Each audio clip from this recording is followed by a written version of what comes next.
Hello my dear students, आप सबका स्वागत है हमारी कॉम्प्रिहेंशन क्लास नंबर 7 में। माय डियर स्टूडेंट्स, आज हम करने वाले हैं पैराजंबल्स का टाइप नंबर 4। अगर हम तरीके से कह दो या लेवल नंबर 4 हम कह दो, होता क्या है डियर कि मैंने आपको कहा था वो जो एग्जाम में पूछे जाते हैं पैराजंबल्स, या तो वो आपको ABCD करके एग्जाम लिखता है मेरे भाई, या एग्जामिनर आपको PQRS लिखकर आपसे क्वेश्चंस पूछता है, जो हमने बड़े ही अच्छे तरीके से चीजों को जाना। इसी में एक छोटा सा फर्क करता है मेरे भाई कि आपको पहला स्टेटमेंट और लास्ट स्टेटमेंट फिक्स करेगा, बीच के क्वेश्चंस पूछ लेता है। ठीक है, ये मेन एग्जामिनर जो है आपसे क्वेश्चन पूछता है। लेकिन अब जो हम आज करने वाले हैं वो किस टाइप के पैराजंबल्स करने वाले हैं, आपके पास एक ही सेंटेंस को वो ब्रेक कर देगा। मतलब अगर आप सबको देखेंगे PQRS को जोड़कर, तो वो कंप्लीट एक सेंटेंस बन रहा होगा बस। तो ये आसान क्यों पड़ जाता है? क्योंकि एक ही सेंटेंस को तोड़ा जाता है, तो आप आराम से यहां अपने ऑप्शंस की हेल्प से आंसर कर पाते हैं। कैसे? आज उसी की प्रैक्टिस करनी। दूसरी बात, फिर हम प्रीवियस ईयर क्वेश्चंस को करेंगे, क्योंकि मेरे दिमाग में थी कि आज ही हम प्रीवियस ईयर क्वेश्चंस को करें, लेकिन फिर दिमाग में आई कि इस सेशन में नहीं, एक और टाइप के पैराजंबल बचे हैं, वो करके फिर अपना प्रीवियस ईयर क्वेश्चंस ही करेंगे तो मजा आ जाएगा। फिर मैं आपको प्रीवियस ईयर क्वेश्चंस पे ले जाऊंगा, ताकि ये हो जाए कि सारे पैराजंबल्स हमने प्रैक्टिस कर ली मेरे भाई, और फिर प्रीवियस ईयर क्वेश्चंस हमने सारे स्टार्ट कर दिए करने। तो सफिशिएंट आपकी बेहतरीन तरीके से प्रैक्टिस पैराजंबल्स की हो जाएगा। इससे बेहतर आपको और कहीं नहीं मिलेगा, ये मेरा वादा है। सो चलिए, इस फटाफट सभी स्टूडेंट्स आ गए होंगे, फटाफट पधारिए और स्टार्ट करते हैं आज का अपना प्यारा सा सेशन। इसमें अगर हम देखें तो इन्हें बोल दिया जाता है रीअरेंजमेंट। आपको करना है, रीअरेंज करना है the jumbled parts of the sentence. एक ही सेंटेंस के, ठीक है, एक ही सेंटेंस के भागों को आप अलग अलग पाओगे, जिनको आपको अरेंज करके यहां पर इन्हें, ठीक है, एक सेंटेंस बनाना होगा। फिर आपके पास ये 4 PDF माय डियर स्टूडेंट्स हो जाएंगे। 4 PDF क्या हो जाएंगी? हाँ जी बेटा, ठंड बहुत है, देखो मैंने तब भी शर्ट डाल रखे ना, इतनी ठंड में भी। हाँ, ये देखो, level number 1, level number 2, level number 3 और लेवल नंबर 4 में बेसिकली है हमारे पास ये आज की टाइप। फिर हम करेंगे प्रीवियस ईयर क्वेश्चंस, एक PDF आपको वो मिलेगी। तो 1 2 3 4 PDF और एक 5 हुई। तो पैराजंबल्स आपके सफिशिएंट, बहुत ही बेहतरीन तरीके से आपकी प्रैक्टिस हो जाएगी। ठीक है ठीक है, तो जितनी ज्यादा प्रैक्टिस करोगे उतना ही मजा है। डन है? क्लियर? तो अब ये क्या है? Rearrange the jumbled parts of the sentence. आइए जी, मुलाकात करते हैं हम सेट नंबर 1 से। 10-10 क्वेश्चंस के 4 सेट हैं इसमें, ठीक है? Very good. अब जरा बात को बड़े ध्यान से सुनेगा। अगर हम माय डियर स्टूडेंट्स पहला सेंटेंस देखें, तो आपको ये एक सेंटेंस ही है, आपको इसे मीनिंग को अंडरस्टैंड करके देखना होगा। History of life, evolutionary biology is forms on earth, the study of. खत्म। ये है आपके पास 4 ऑप्शन है, बनाइए। तो इसको बनाने के लिए आपको कुछ नहीं करना, मेरे साथ साथ एक बार इसको प्रैक्टिस कीजिएगा, तब आप खुद से इसको ट्राई कीजिएगा। अभी खुद से ट्राई ना करें, मेरे साथ साथ चीजों को समझने की कोशिश करें। ठीक है भैया, साथ साथ चीजों को समझने की कोशिश करें। इसमें अगर हम क्वेश्चन नंबर 1 को माय डियर स्टूडेंट्स देखते हैं, क्वेश्चन नंबर 1 को अगर हम इसमें देखते हैं, तो हमें कहता है history of life, evolutionary biology is forms on अर्थ। अब एक बात बताओ, द स्टडी ऑफ। अब अगर हम देखें द स्टडी ऑफ, किस चीज की स्टडी हो रही होगी, किस चीज की स्टडी हुई? कोई ना कोई ऑप्शंस आपको हिंट देते हुए नजर आ जाएंगे। तो आपने देखता है सर, एक तो ये हिंट है the study of. The study of किसकी? The study of history of life, ठीक है। और एक और इसमें ध्यान रखिएगा, उल्टा है बेटा। P ये है, Q ये है, R ये है, X ये है। कई बार स्टूडेंट P इसे समझ जाते हैं, आंसर तो पेपर में सही था, लेकिन उन्होंने गलती इसको समझने में कर दी। ये भी आपको ध्यान रखना है कि बेटा ये चीजें ऐसे लेनी है। आपने लिखा सर किसकी फॉर्म हो सकती है, किसकी फॉर्म हो सकती है? द स्टडी ऑफ, किसकी स्टडी हो सकती है? The study of history of life बिल्कुल हो सकता है। The study of history of life, life की जो हिस्ट्री है उसकी स्टडी बिल्कुल हो सकती है। The study of forms on अर्थ, भाई ये तो कोई मीनिंग नहीं आ रहा। मतलब अगर माय डियर स्टूडेंट्स मैं एस और आर को बोल के देखता हूं तो कोई मीनिंग नहीं आ रहा है। The study of forms on earth, the study of evolutionary biology is, कि भाई स्टडी ऑफ इवोल्यूशनरी बायोलॉजी की आप स्टडी कर रहे हैं, हो सकता है। तो माय डियर स्टूडेंट्स आप देख रहे हैं स्टडी किसकी होगी, तो एस के बाद आपको आर अजीब लग रहा है तो नहीं काटा, एस आर उसने कहीं दिया भी नहीं। एस के बाद आपको अगर पी कहूं, मतलब एस के बाद P, the study of history of life बिल्कुल लग रहा है। अगर एस के बाद मैं कहूं क्यू, अगर एस के बाद मैं क्यू कहूं तो क्या आपको एस के बाद क्यू लग रहा है? अगर मैं कह रहा हूं the study of evolutionary biology, तो सर हो सकता है शायद ये भी हो, लेकिन यहां से कोई हिंट नहीं कटी। हमने बोला चलो कोई नहीं, दूसरी कुछ चीज चेक कर लेते हैं भैया, कोई नहीं दूसरी कुछ चीज चेक कर लेते हैं। तो डियर क्या एस स्टार्टिंग लग रहा है? बिल्कुल, लेकिन देखो स्टार्टिंग क्या नहीं हो सकता, स्टार्टिंग क्या नहीं हो सकता। अब आप देखोगे evolutionary biology is forms on अर्थ। अब आपको ये देखो यहां पर दो तीन हिंट है, कई हिंट आपको मिलेंगे यहां, क्योंकि ऑप्शंस इतनी तगड़ी लेवल पे हेल्प कर देंगे यहां पर, बहुत ही तगड़ी लेवल पे। तो आपने बोला हाँ सर एस भी स्टार्टिंग लग रहा है मेरे को, तो एस भी स्टार्टिंग लग रहा है बेटा। इवोल्यूशनरी बायोलॉजी इज, ये भी स्टार्टिंग लग सकता है कि भाई इवोल्यूशनरी बायोलॉजी है, क्या है? फॉर्म्स ऑन अर्थ, क्या है? फॉर्म्स ऑन अर्थ, या the study of the history of life, कुछ भी। तो कई बच्चे यहां पर, इसलिए मैं कमेंट के थ्रू जा रहा हूं अभी आपको ट्रिक बताने से पहले, कि कुछ स्टूडेंट कह रहे हैं सर देखो एस स्टार्टिंग लग रहा है, कुछ स्टूडेंट कह रहे हैं सर क्यू स्टार्टिंग लग रहा है, ठीक है। आर अगर हम देखें तो बेटा आर है ये फॉर्म्स ऑन अर्थ, देखो आर स्टार्टिंग बिल्कुल नहीं लग रहा है, फॉर्म्स ऑन अर्थ, क्योंकि अब डायरेक्टली फॉर्म्स है, अर्थ पे वो फॉर्म्स है किस चीज की, कुछ ना कुछ जिक्र होना था, तो आर स्टार्टिंग नहीं लग रहा है। चलो ये ऑप्शन हमें नॉनसेंस लगा। हमें पी स्टार्टिंग हो सकता है बेटा, हिस्ट्री ऑफ लाइफ नहीं, क्यों नहीं हो सकता मैं बताता हूं। क्योंकि अगर हम ये देखें हिस्ट्री ऑफ लाइफ, क्या बोलोगे? History of life evolutionary biology, तो पी और क्यू तो एक साथ वैसे भी नहीं बोल पाओगे बेटा आप, पी क्यू इसमें एक साथ है, क्योंकि अगर आप पी और क्यू एक साथ बोल रहे हैं तो वो नॉनसेंस जा रहा है। हाँ तो ये चीज है। अब क्या करोगे? अब आसान आ जाओ, एक बार सारी इंफॉर्मेशन को समेटो, लंबी सांस लो, छोड़ दो। अब इसका तरीका बताता हूं आपको, इस टाइप के क्वेश्चंस को करते कैसे। इस टाइप को क्वेश्चंस करने के लिए दो टाइप के स्टूडेंट हमारे पास होते हैं बेटा। एक वो स्टूडेंट होते हैं जो इतनी जल्दी पेपर में चारों ऑप्शन पढ़ लेते हैं और अपना सेंटेंस बना देते हैं। क्यों? क्योंकि वो इंग्लिश मीडियम स्टूडेंट्स होते हैं, इंग्लिश में उन्होंने चीजें बचपन से देखी तो उनको समझ आ जाता है कि क्या कह रहे हैं, क्योंकि वो मीनिंग पूरा निकाल लेते हैं। जो स्टूडेंट्स थोड़े से वीक है उनको एग्जाम में क्या करना है, जब भी आप इस टाइप का सेंटेंस देखते हैं जिसको एक ही सेंटेंस से बनाना है, आप आराम से चिल करके कोई भी दो आपस में पड़ाव पढ़ के देखिए। जो पेयर नहीं बन पा रहा हो उसको काटिए, जो पेयर बनता हुआ नजर आ रहा है उस ऑप्शन को एक बार पढ़ के देख लीजिए, तो आपके लिए चीजें आसान हो जाएंगी। ठीक है, तो ज्यादातर बच्चे मैं मान के चल रहा हूं बेटा हिंदी मीडियम बैकग्राउंड से ही होते हैं, जिनकी इंग्लिश सामान्य होती है, उनके लिए यह तरीका बहुत ही लाजमी है कि आप पेयर्स बनाएं। देखिए क्या वो चीज उसके बाद हो सकती है। आप वर्ब्स की हेल्प लीजिए, वर्ब है तो ये किसके लिए आई होगी, आपके लिए वो चीजें फायदेमंद रहेंगी। चलो अब जरा अच्छे तरीके से, अच्छे बच्चों की तरह, ठीक है, अब इन क्वेश्चन को एक बार फ्रेश देखते हैं। देख लिया, कंफ्यूज एक बार हो गए, कुछ भी पढ़ते रहो।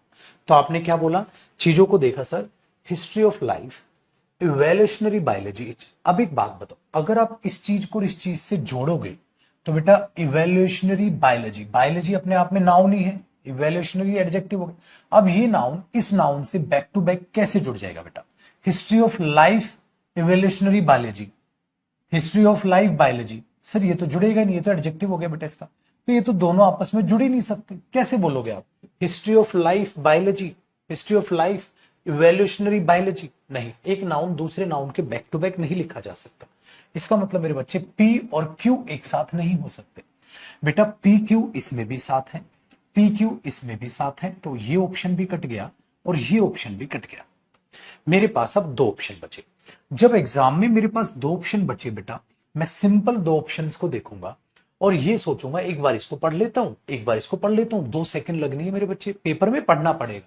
आप वो टाइम पास छोड़ दो ना, पेयर बनाओ फलाना ढिमकाना, भाई दो ऑप्शन एग्जामिनर ने कटवा दिए तो पढ़ के देखो, क्यों पढ़ो बेटा पहले। क्यों कौन सा है, ये रहा, evolutionary biology is the study of history of life, हाँ, फॉर्म्स ऑन अर्थ, जो लाइफ हमारी जो है वो जो धरती पर बनती है उनकी स्टडी होती है इवोल्यूशनरी बायोलॉजी। ये तो बिल्कुल ठीक लग रहा है। तो सेंटेंस क्या बन रहा है बेटा, देखो क्यों, क्यों कौन सा है, ये वाला, evolutionary biology is the study of the history of life. कौन सी history of life, forms on earth, जो लाइफ हमारी हिस्ट्री ऑफ लाइफ है जो धरती पर बनती है। सर ये तो करेक्ट लग रहा है। आइए इसको पढ़ते हैं। अगर हम इसको पढ़े मेरे बच्चे, तो ये कह रहा है हिस्ट्री ऑफ लाइफ, हाँ, द स्टडी ऑफ। अब बेटा पी और एस आप एक साथ बोल के देखो कितना घटिया लगेगा। हिस्ट्री ऑफ लाइफ, ठीक है, आपने पी बोला, history of life the study of.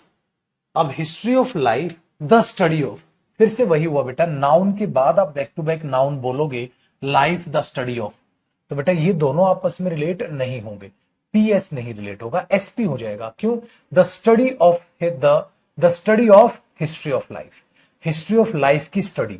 आप अगर ये लिखोगे बेटा history of life, history of life the study of, बेटा कैसे रिलेट करोगे इस चीज को। तो ये और ये तो बोला जा सकता है, ये नहीं बोला जा सकता। इसका मतलब बेटा पी और एस गलत हुआ, बी ऑप्शन। कितना आसान क्वेश्चन को क्यों आपको मुश्किल बनाना है, क्यों मुश्किल बनाना। अब आप उसको पढ़ो तो आप देख पाओगे बड़े प्यार से। इवोल्यूशनरी पहले पे ये पढ़ना बेटा, दूसरे पर एस पढ़ना, तीसरे पर ये पढ़ना और चौथे पर ये पढ़ना। अब अपने आप समझिए, evolutionary biology is the study of history of life forms on earth, जो हिस्ट्री ऑफ लाइफ हमारी अर्थ पे बनती है उनकी स्टडी ही इवोल्यूशनरी बायोलॉजी।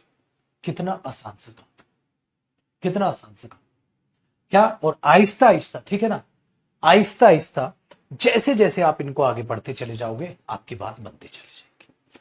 दूसरी चीज, कोई स्टूडेंट जो साइंस बैकग्राउंड से, उनके लिए चीजें आसान होती हैं क्योंकि उन्होंने इवोल्यूशनरी बायोलॉजी की डेफिनेशन पहले भी पढ़ी होती है, तो ऐसी भाषा उनको और आसान। ठीक है, चलो अब ये तो पहला क्वेश्चन था। अब देखना आहिस्ता आहिस्ता आपकी इतनी बढ़िया प्रैक्टिस बन जाएगी कि आप सारे क्वेश्चन बना लोगे। चलो भैया मेरे क्वेश्चन नंबर 2 को देखते हैं क्या कहता है।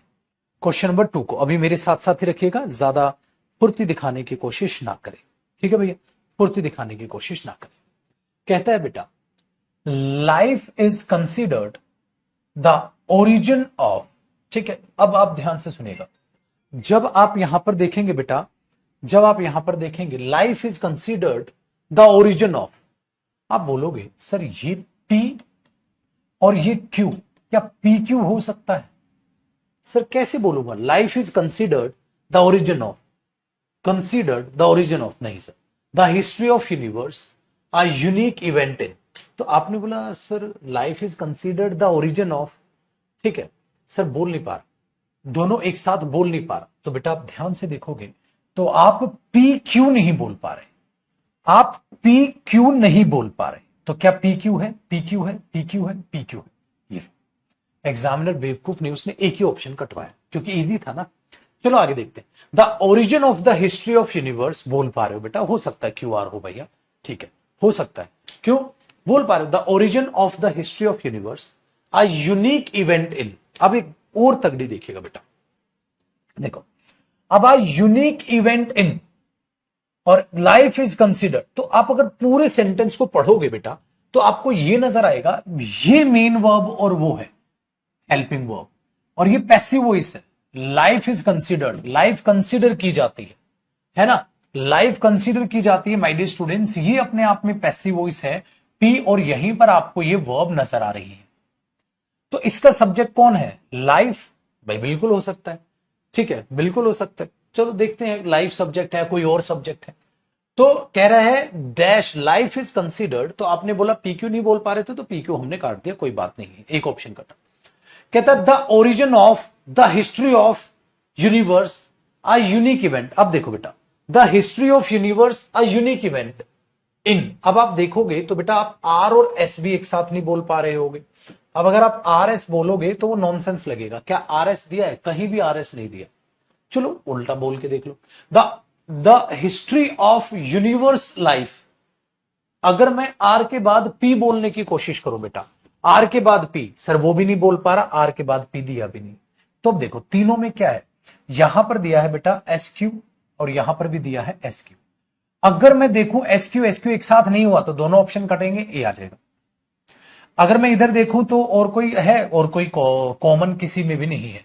पीएस पीएस ये भी है, देखो एस क्यू था, यहां भी पीएस है, यहां भी पीएस है। तो आपको कोई भी एक चीज पकड़ के चलनी है बस। अब जरा एस क्यू को देखो, एस हमारे पास है ये, a unique event in the origin of. भाई लग रहा है सर हो सकता है, हो सकता है, लेकिन एक बार बेटा पढ़ के देखते हैं, एक बार ध्यान से सुनिए। पी पढ़ रहा है, life is considered, S considered a unique event इन, ठीक है, फिर Q the origin of the history of universe. आपने बोला सर अगर मैं इसको पढ़ रहा हूं तो इस सेंटेंस का कोई मीनिंग ही नहीं आ रहा है, इस सेंटेंस का कोई मीनिंग ही नहीं आ रहा है। क्यों बेटा? क्योंकि दो चार लाइनें हैं, आपने पढ़ के देख ली।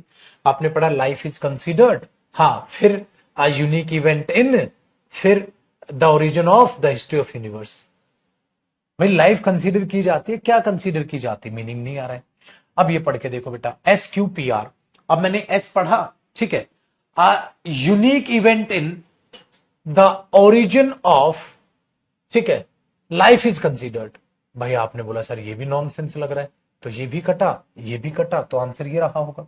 एक बार पढ़ के देखते हैं बेटा, क्यू में क्या लिखा है, the origin of, the origin of life, the origin of life, the origin of life is considered a unique event, ठीक है, a unique event in the history of universe. तो अगर आप इसको पढ़ के देखेंगे तो आपको ये बिंदास समझ में आएगा।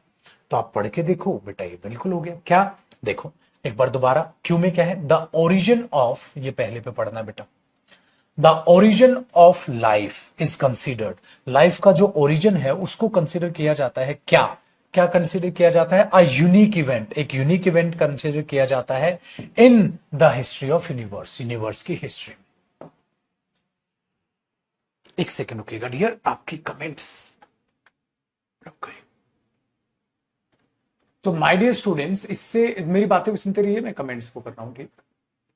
इससे आपको एक बात बेहतरीन पता चल गई कि सर सिर्फ और सिर्फ एक ही इलाज है इन टाइप के क्वेश्चंस को करने का, आपको ऑप्शंस को ही एलिमिनेट करना होगा डियर, आपको ऑप्शंस को ही एलिमिनेट करना होगा। सर अगर ऑप्शन ही समझ नहीं आए तो भाई ऑप्शन तो पढ़ने पड़े। इसीलिए उसने क्या किया, यहां कोई हिंट नहीं दी बेटा, कोई भी हिंट नहीं दी। जैसे ऊपर वाले क्वेश्चन में था, तो एग्जामिनर क्या चाहता था, आप पूरी सेंटेंस पढ़ो भाई, तो आपको पूरा सेंटेंस ही पढ़ना पड़ेगा, तो पूरा सेंटेंस ही पढ़ना पड़ेगा, मीनिंग निकालना पड़ेगा। आहिस्ता आहिस्ता प्रैक्टिस करोगे अभी मेरे साथ, आज की ही क्लास जब तक एंड होगी आप इस टाइप के मतलब क्वेश्चंस में कॉन्फिडेंस दिखा चुके हो। चलो क्वेश्चन नंबर 3 को जरा टैकल कीजिएगा। क्वेश्चन नंबर 3 को माय डियर स्टूडेंट्स कोशिश करो, ऑप्शंस को पढ़िएगा, वैसे उस चक्करबाजी में इसको मत पढ़िएगा।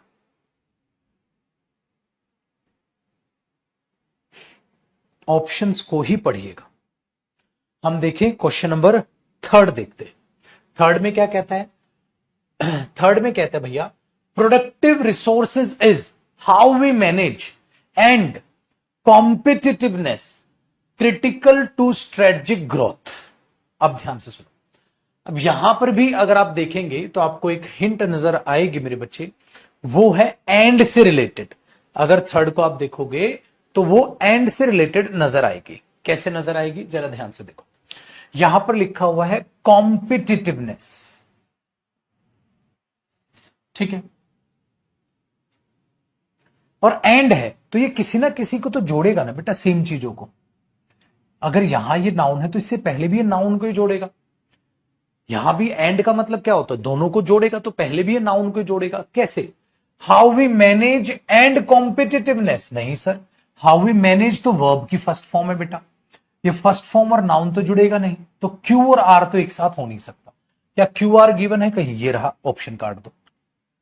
देख रहे हो, आगे सुनिए, क्योंकि एंड कॉम्पिटिटिवनेस है तो ये सब्जेक्ट है, अगर मतलब ये नाउन है तो ये नाउन को ही तो जोड़ेगा कहीं ना कहीं, तो आप इसको कैसे जोड़ सकते हो, ये तो नहीं जुड़ेगा।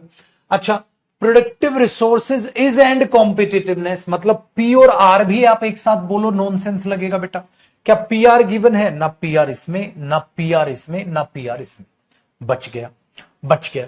चलो अब हम एक बात को समझे, critical to strategic growth and competitiveness बिल्कुल जुड़ सकता है। क्यों? क्यों? Critical to strategic growth noun है एंड कॉम्पिटिटिवनेस नाउन है, तो ये नाउन और ये नाउन भैया दोनों जुड़ सकते हैं। ठीक है भैया, कहीं ना कहीं कहानी बन सकती है। तो बेटा अगर आप देखोगे तो आपको एस और आर जुड़ता हुआ नजर आएगा। भैया एस और आर जुड़ता हुआ नजर आएगा। आपने बोला सर हाँ, एस और आर तो मुझे जुड़ता हुआ नजर आ रहा है, एस और आर तो नजर आ रहा है। तो बताओ बेटा, अब कुछ हिंट तैयार हुई आपके लिए? हिंट तैयार हुई? आपने बोला सर हाँ, वो नाउन और नाउन हमें जुड़ता हुआ नजर आ रहा है, ग्रोथ एंड कॉम्पिटिटिवनेस। बेटा यहां कोई नाउन नहीं, यहां कोई नाउन नहीं, तो एस आर यहां भी नहीं, एस आर यहां पर भी है और यहां पर भी है। देख लो कितना शातिर है दिमाग। अगर ये काट दूं, अब मेरे पास दो ऑप्शन है, अब मैं बेवकूफी नहीं करूंगा हिंट ढूंढने की, मैं उसे पढ़ूंगा। क्या एस स्टार्टिंग हो सकता है या आर स्टार्टिंग? बेटा एस स्टार्टिंग हो सकता है। क्रिटिकल टू स्ट्रेटेजिक ग्रोथ, यार एस स्टार्टिंग तो अजीब लग रही है सर, नहीं लग रहा, तो ये लग रहा है हाँ, पत्थर की लकीर ने पढ़ लो एक बार। क्यों पढ़ो बेटा? पहले how we manage productive resources, कैसे हम प्रोडक्टिव रिसोर्सेज को मैनेज करें, इज है, क्या है? इज क्रिटिकल, मुश्किल है, to strategic growth and competitiveness. बिल्कुल करेक्ट। सर क्या हाउ से सेंटेंस स्टार्ट हो जाते? बिल्कुल बेटा, बिल्कुल बेटा।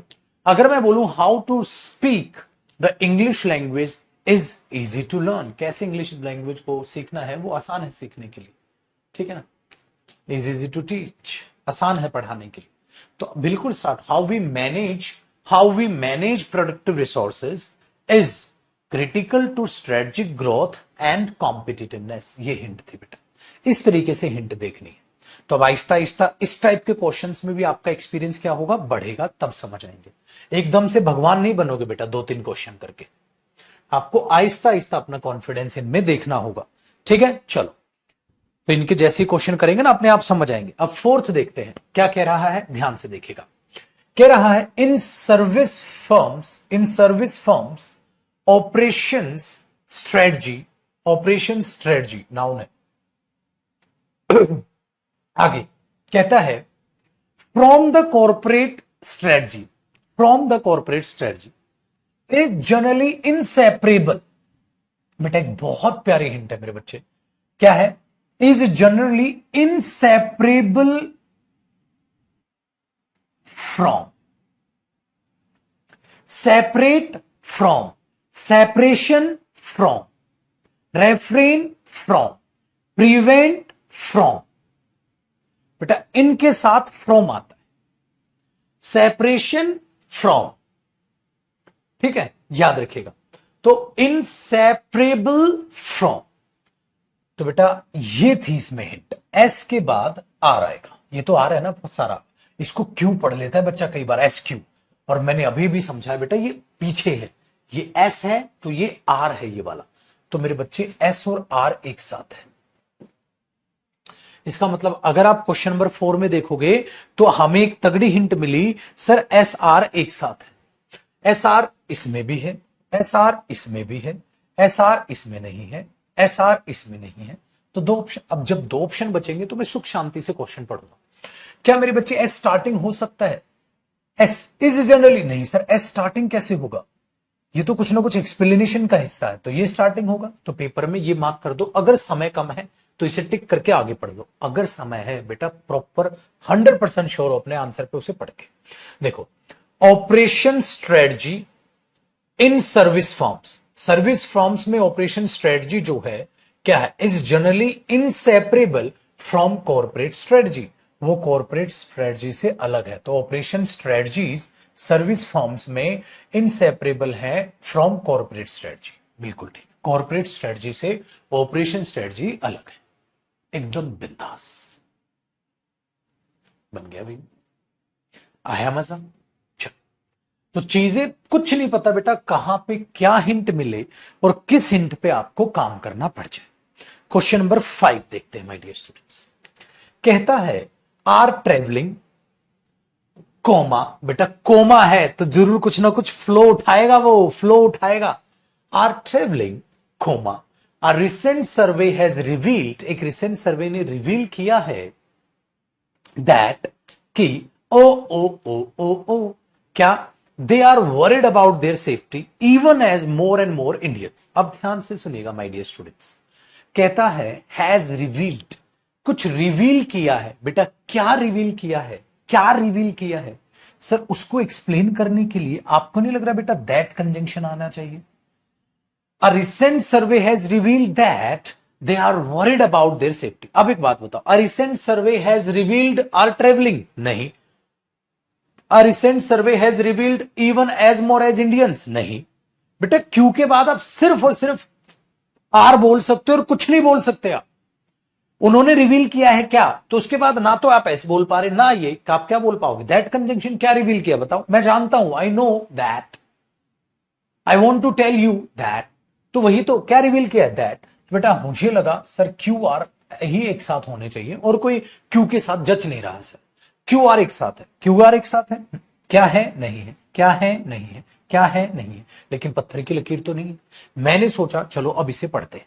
एस पढ़ो बेटा, कहता है एस देखो, even as more and more Indians are travelling, are travelling, ठीक है, क्या कहता है? Even more and more Indians are travelling, ज्यादा से ज्यादा इंडियंस ट्रेवल कर रहे हैं यार, इसलिए कोमा था। फिर अगला सेंटेंस चालू किया उसने, तो even as more and more Indians are travelling comma, a recent survey has revealed that they are worried about their safety। कहता है ज्यादा से ज्यादा इंडियंस ट्रेवल कर रहे हैं और रिसेंट सर्वे कहता है वे अपनी सेफ्टी के बारे में थोड़े से चिंतित हैं। वे कौन? इंडियंस। वही बहुत प्यारी हिंट थी। और एक और प्यारी हिंट थी बेटा, पहले नाउन आएगा बाद में तो प्रोनाउन यूज होगा ना, तो ये इसके बाद ही होगा कहीं ना कहीं। बहुत प्यारी प्यारी हिंट थी, लेकिन ये तगड़ी थी। बताओ बेटा, अब हमने बोला sir even as more as sentence की स्टार्टिंग हो जाएगी। बिल्कुल बेटा, क्योंकि कोमा ले लिया उसने, कोमा ले लिया। जैसे if you work hard comma you will succeed, if you work hard comma you will succeed, या you will succeed if you work hard. तो भाई क्यों नहीं हो जाएगी उससे स्टैटिक? कोमा ले, कोमा ले। So even as more and more Indians are traveling, a recent survey has revealed that they are worried। they कौन? इंडियन। तो भैया एस के बाद ही तो कहीं ना कहीं आर होगा, एस के बाद ही तो कहीं ना कहीं आर होगा, बाद में जाके कहीं। एस से पहले आर थोड़ना आ जाएगा, एस से पहले आर थोड़ना आ जाएगा, पहले नाउन आएगा बाद में तो प्रोनाउन मारोगे। फिर दो ऑप्शन बचे, दो बचे तो क्यू बचा, क्यू क्या? रिसेंट सर्वे हैज क्यू, फिर रिवील्ड, एस कैसे बोल दोगे? As more as, even more as, क्यों? क्यू के बाद तो रिवील के बाद दैट ही आना था, फिर ये गलत होता, फिर ये चुना जाता। तो इससे स्टार्टिंग हो जाएगी, बिल्कुल क्यों नहीं हो जाएगी? बिल्कुल हो जाएगी। हुआ ना काम आसान। तो इसमें भी एक तगड़ी हिंट थी। तो एग्जामिनर हिंट फेंकेगा बेटा, बस आपको कैच करना है। कैच कर पाओगे जब ज्यादा से ज्यादा नंबर ऑफ क्वेश्चंस करोगे। चलिए क्वेश्चन नंबर 6 देखते हैं माय डियर स्टूडेंट्स, क्या कहता है। अब 6 में अपनी कमांड बनाते हैं। कहता है भैया द इमेजिनेशन ऑफ चिल्ड्रन, बच्चों की इमेजिनेशन है, the imagination of children stories can exercise. अब आपने बोला सर मैं पी और क्यू एक साथ नहीं बोल पा रहा, पी क्यू गिवन है, काट दो इसको। तो चलो आगे बढ़ो। Stories can exercise more than the stories है, stories can exercise more than the stories. मतलब अगर मैं क्यू आर को भी पढ़ रहा हूं तो क्यू आर से भी मैं कुछ खासा खुश हूं नहीं, और क्यू आर गिवन भी नहीं है। चलो बिकॉज दे टेल, क्योंकि वे बताती हैं। कौन बताती है? बिकॉज दे टेल, यार स्टोरी ही बताती होंगी। चलो चेक करते हैं सर, अब ध्यान से सुनो। क्योंकि वे बताती हैं बेटा, बिकॉज से कभी शुरुआत तो होगी नहीं, तो एस स्टार्टिंग भी नहीं होगा। देखो कितना निकम्मा एग्जामिनर, यही ऑप्शन दो दो बार कटवा रहा है, दो दो हिंट से। ठीक है, अब जरा देखते हैं बेटा क्यू में क्या कहता है। क्यू में कहता है स्टोरी कैन एक्सरसाइज, क्यू भी स्टार्टिंग हो सकता है। आर में क्या कहता है मेरे बच्चे? आर में कहता है मोर देन द स्टोरीज। अब बेटा मोर देन द स्टोरीज, अब यहां पर भी अगर आप ध्यान से देखेंगे, मोर देन द स्टोरीज किसको रिलेट कर रहा हो? बताओ, मोर देन द स्टोरीज किसको रिलेट कर रहा होगा? The imagination of children more than the stories. क्या मैं पी के बाद आर बोल दूंगा? मतलब अगर दो स्टेटमेंट, अगर चलो एक काम करते हैं, इसी में पढ़ के देख लो। क्या अगर मैं इसमें क्यू आर बोलूं बेटा, जो इमेजिनेशन है बच्चों की, stories can exercise, stories exercise कर सकती है क्या इमेजिनेशन ऑफ चिल्ड्रन। ऐसे तो एक बार क्यू आर पढ़ के देखो, क्यू कौन सा है हमारे पास, स्टोरीज कैन एक्सरसाइज, ठीक है, मोर देन द स्टोरीज। तो आप क्यू और आर एक साथ ये भी नहीं पढ़ पा रहे आप, क्यू आर जी सॉरी यार, क्यू आर इधर काटा था, यहां भी तो क्यू आर है, ये भी काट दो, खामा खा कहां मत्था लगा रहा हूं, सॉरी बेटा सॉरी, ठीक है। मैंने कहा था क्यू आर नहीं आ सकता एक साथ, तो जो क्यू आर मैंने यहां काटा, यहां काटना भूल गया, यहां भी तो क्यू आर है, बट अब दो ऑप्शन बचे, भाड़ में गया, अब तो दो ऑप्शन को सिंपल पढ़ लो बेटा। इसको पढ़ो, क्यू में stories can exercise the imagination of children, but stories जो है वो बच्चों की इमेजिनेशन को एक एक्सरसाइज करा सकती हैं। क्यों करा सकती हैं? फिर because they tell more than the stories, क्योंकि वो कहानियां उनसे ज्यादा कुछ बयां करती है। सी लग रहा है। अगर मैं डी पढ़ूं मेरे बच्चे, आर पहले पढ़ लो, आर में लिखा हुआ है, आर में लिखा हुआ है मोर देन स्टोरीज। यार मोर देन स्टोरीज से शुरुआत क्यों करोगे तुम, उनसे पहले कुछ तो रिलेट होगा ना, तो वो चीज यहां पर हमने बोला यार नहीं सर, ये रिलेशन नहीं, मोर देन स्टोरीज नहीं, तो एक ही ऑप्शन बचेगा, एक ही ऑप्शन बचा हमारे पास। तो क्या कहने की कोशिश कर रहा है, stories can exercise, stories can exercise the imagination of children, ठीक है, because they tell more than the stories.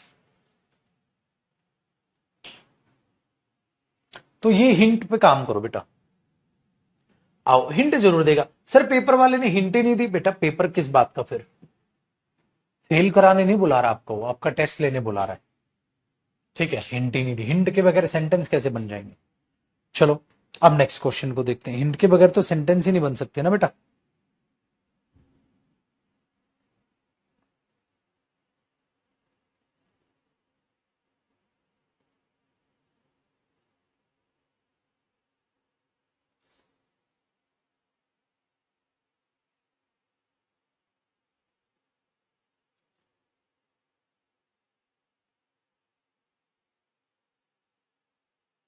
ठीक है जी, चलिए question number 7 my dear students, अब देखेंगे 7 में क्या कहता है sir, as a record of and suffering of humans, and suffering of humans, तगड़ी हिंट है बेटा, फिर वही मैं एंड को बड़ी तगड़ी हिंट बात, एंड सफरिंग ऑफ ह्यूमंस, जरूर पहले भी कुछ ना कुछ ऐसा ही हुआ होगा, ठीक है।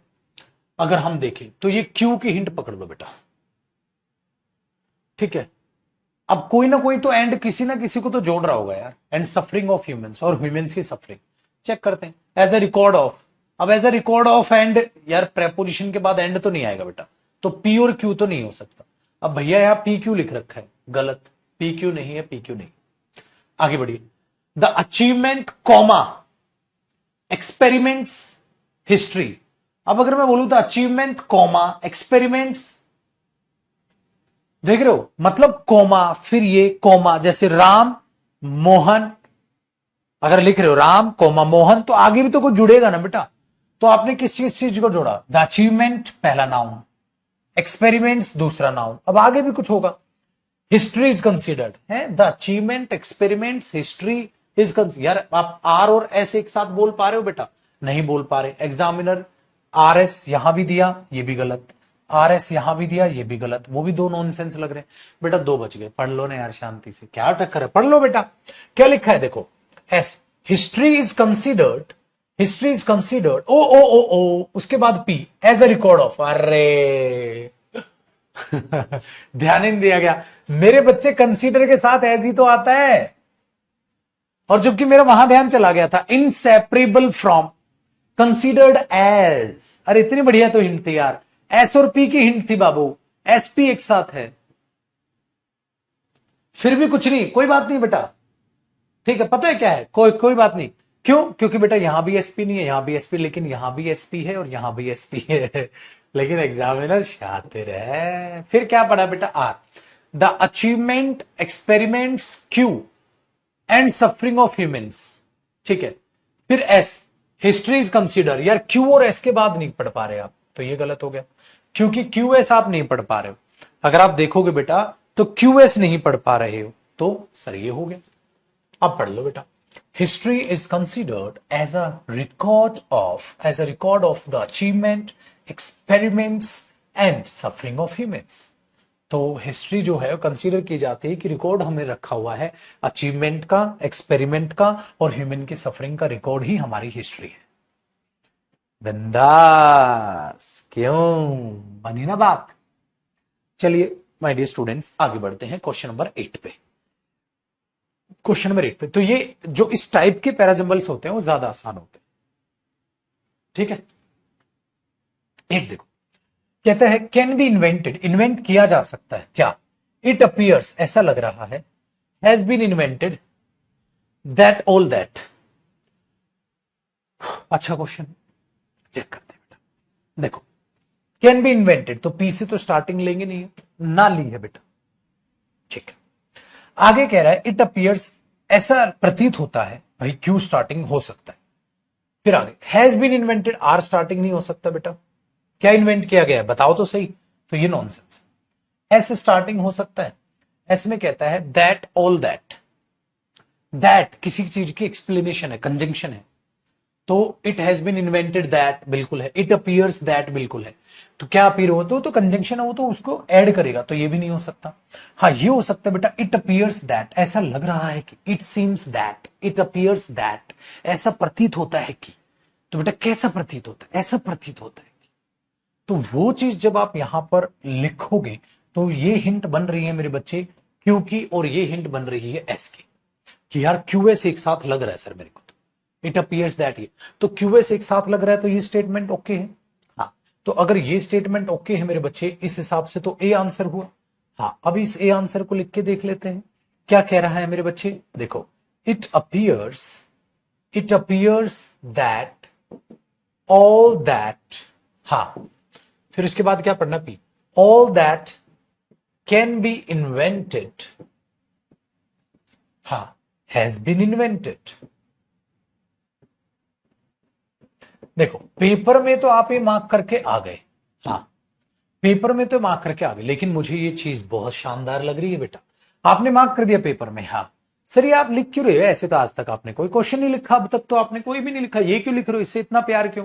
क्योंकि ये चीज समझाने की है। देखो बेटा, इट अपीयर्स दैट, ऐसा लग रहा है कि, बेटा ये कंजंक्शन है, ये एक बात पूरी होगी बेटा, ऐसा लग रहा है कि, हाँ अब ध्यान से सुनो, ऑल वो सारी चीजें, वो सब, ऑल, ऑल ये सब्जेक्ट है सर किसका, बेटा इसका।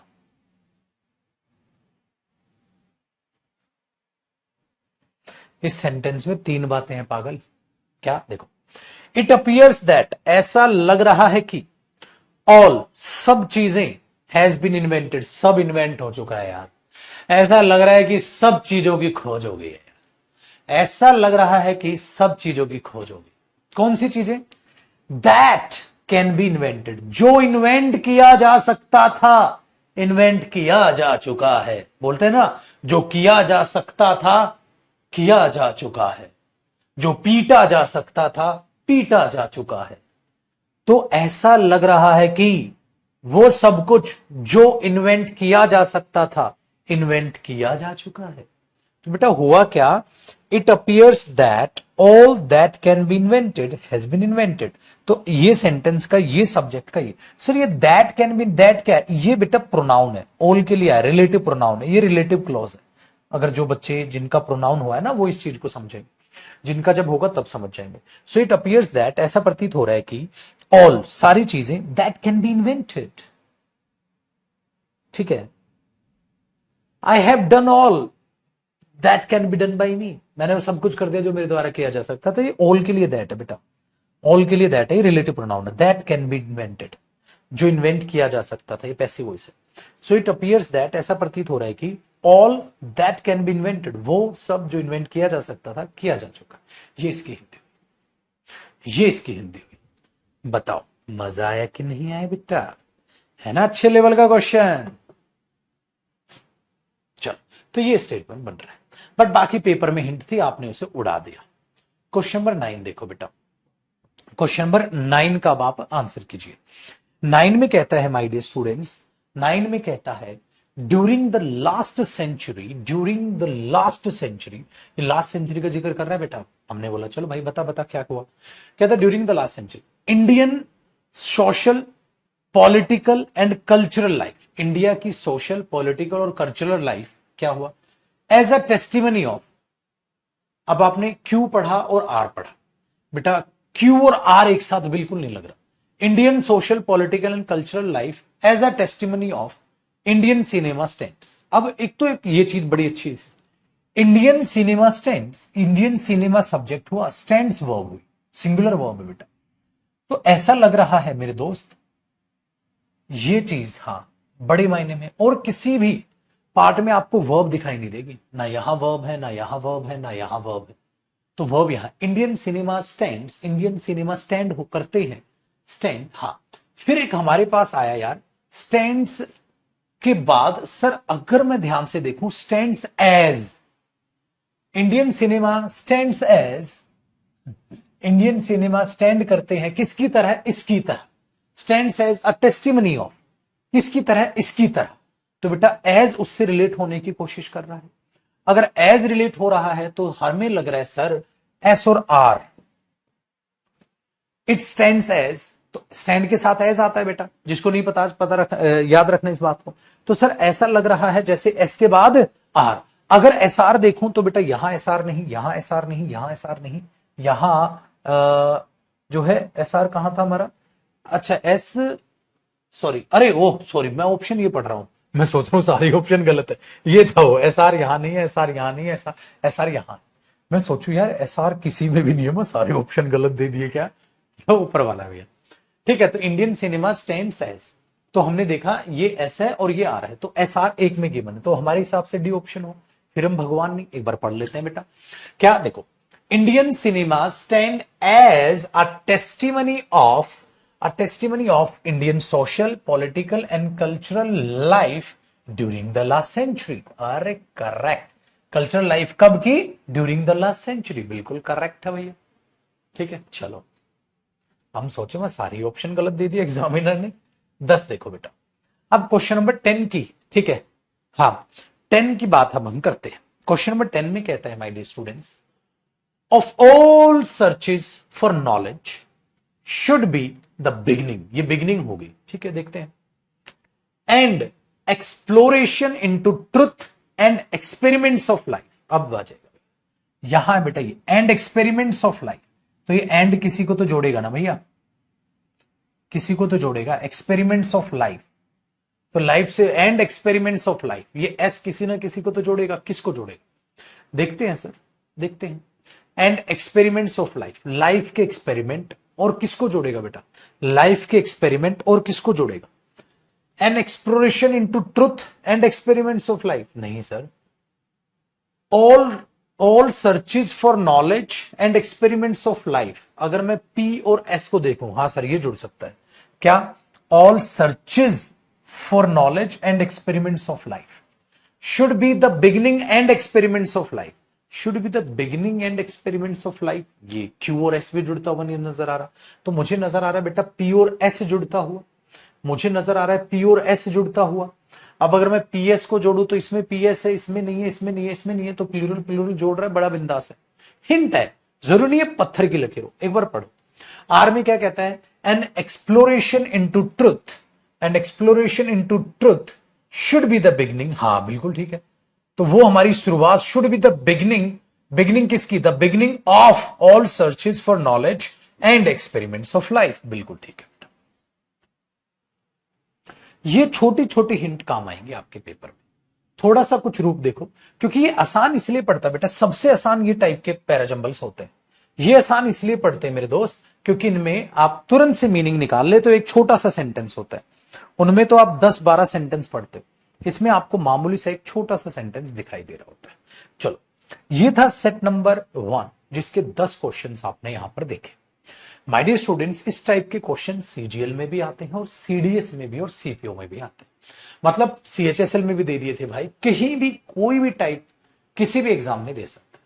सचेत रहें, सतर्क रहें, सावधान रहें, ठीक है। वो चीज याद रखना, अगर आप सिर्फ ये डिंगे हाँक दे कि हम कहीं कुछ भी कर लेंगे या जो भी है, नहीं बेटा, कहीं पर भी कुछ भी क्वेश्चन एग्जाम में आ सकता है। आगे बढ़िए, अब सेट नंबर 2 की माय डियर स्टूडेंट्स बात करते हैं, एक दो क्वेश्चन और करते हैं। तो इस टाइप के भी क्वेश्चन में आप अच्छे बन जाएंगे और फिर मुझे प्रीवियस ईयर क्वेश्चंस, ठीक है, उनकी भी प्रैक्टिस कराने, वहां से आपका कॉन्फिडेंस बढ़ेगा बेटा। तो नेक्स्ट सेशन से हम आपके प्रीवियस ईयर क्वेश्चन करेंगे। प्रीवियस ईयर क्वेश्चन से क्या होगा, आपका जो कॉन्फिडेंस है वो सातवें आसमान पर पहुंच जाएगा जब आप प्रीवियस ईयर क्वेश्चन में प्रीवियस ईयर क्वेश्चन लिखा हुआ देखोगे और उसको टैकल करोगे। चलिए पढ़ते हैं जी क्वेश्चन नंबर 1, एक और करते हैं, और फिर इस सेट में मैंने 4 सेट डाले हुए हैं, वो आपके लिए होमवर्क रहेंगे। तो अच्छे खासे क्वेश्चन हैं मेरे बच्चे, वो आपके लिए होमवर्क रहेंगे, नीचे उनके आंसर्स आपको मिल जाएंगे। ठीक है, तो करीब 30 क्वेश्चन भी आप ये कर लेंगे तो आपकी बहुत तगड़ी एक्सरसाइज हो जाएगी। और अगली क्लास में हम प्रीवियस ईयर क्वेश्चंस करेंगे। देखो जी, पहला क्वेश्चन हमारे पास क्या कहता है डियर, पहले में कहता है for long and the backbone of India will continue to be the same agriculture has been. अब एक बात बताओ यार, फॉर लॉन्ग एंड, भाई कुछ ना कुछ तो जोड़ेगा ये। अब देखो, अगर आप पढ़ोगे माय डियर स्टूडेंट्स, तो आप ये पाओगे सर कि पी के बाद मैं एस नहीं बोल पाऊंगा। For long and agriculture has been, अरे यार ये तो क्या, पी और एस तो जुड़ ही नहीं रहे। पीएस पीएस पीएस दिया भी नहीं है, छोड़ दो, कोई दिक्कत नहीं भैया, कोई दिक्कत नहीं।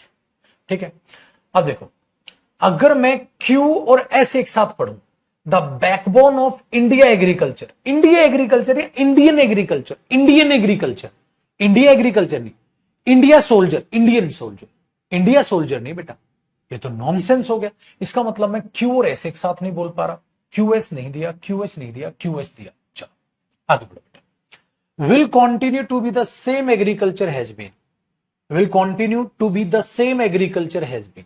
अब हमने बोला यार, अगर मैं my dear student R S पढ़ रहा हूं तो आर एस भी एक साथ नहीं बोल पा रहा। विल कंटिन्यू, देखो ये है मेरे बच्चे R, will continue to be the same agriculture has been, यार ये तो कोई सेंटेंस ही फ्रेमिंग 0% मैच हो रहा है, तो आर एस भी हमारा कट गया। मेरे पास 2 ऑप्शन बचे हैं बेटा, दोनों में एस स्टार्टिंग है। एस मतलब agriculture has been, agriculture has been for long and, यार ये सर एस और पी भी नहीं बोल पा रहा मैं, तो ये पक्का ऑप्शन बचा। अब पढ़ लो इसको, agriculture has been the backbone of India, agriculture ही हमारी रीढ़ की हड्डी है, ठीक, of India for long and, ठीक है, फॉर लॉन्ग मतलब लंबे समय के लिए agriculture has been the backbone of India for long, लंबे समय के लिए, and will continue to be the same, और आगे भी रहेगी। हमेशा से हमारी जो एग्रीकल्चर है वही हमारी इंडिया की बैकबोन रही है और आगे भी रहेगी। Correct, correct. तो ये हमारे पास माय डियर स्टूडेंट्स ऑप्शंस आ गए। ठीक है भैया, तो ये कहानियां हमारी बनती हैं जो आहिस्ता आहिस्ता आप सीखते चले जाते हो, बस बहुत है। अब इनको बाकी क्वेश्चंस को कीजिएगा, इस टाइप के क्वेश्चंस मैं भी और भी करवाऊंगा डियर, जैसा कि मैंने आपसे कहा। अब हमारी ये जो इस टाइप के क्वेश्चंस हम आगे करेंगे लेकिन पी वाई क्यूज करेंगे। सारे टाइप के क्वेश्चंस फिर होंगे लेकिन प्रीवियस ईयर क्वेश्चंस में। क्यों? क्योंकि मैं आपको वो संतुष्टि देना चाहता हूं कि पुत्र आप यहां एग्जाम भी पढ़े कि ये इस साल का पेपर है और आप क्वेश्चन कर रहे हो पिछले साल के, तो आपका कॉन्फिडेंस बढ़ेगा। अभी तक तो मैंने सारे सेट ऐसे तैयार किए हैं कि किसी में भी प्रीवियस ईयर क्वेश्चन ऐसे ब्रैकेट में नहीं है। ठीक है, तो इस बात को दिमाग में रखेंगे कि हम लोगों ने अब मेहनत करनी है प्रीवियस ईयर क्वेश्चंस का मतलब ये नहीं कि प्रीवियस ईयर क्वेश्चन में चांद सितारे लगेंगे, देर बहुत आसान लगेंगे। ये मैंने एकदम क्रीम आपको समझाया है, आपका इतना बढ़िया लेवल बना दिया है। अब प्रीवियस ईयर क्वेश्चंस आपको हलवा लगेंगे, बहुत ही अच्छे से आप क्वेश्चंस को कर पाओगे। ठीक है, ताकि आपका कॉन्फिडेंस बढ़े। सो नेक्स्ट सेशन से अब हम प्रीवियस ईयर क्वेश्चंस करेंगे। ठीक है, तो उसमें हम मुलाकात करेंगे, वहां से चीजों को समझेंगे। अब आपके पास 4 पीडीएफ ही आ चुकी होंगी। ठीक है, उन 4 पीडीएफ्स को आप चेक कर लीजिएगा, लेवल 1, लेवल 2, लेवल 3, लेवल 4। ठीक है, वो चीजें हमें यहां पर देखनी। चलिए, thank you so much my dear students, bye bye, take care, खुश रहें, आबाद रहें, तंदुरुस्त रहें। Thank you.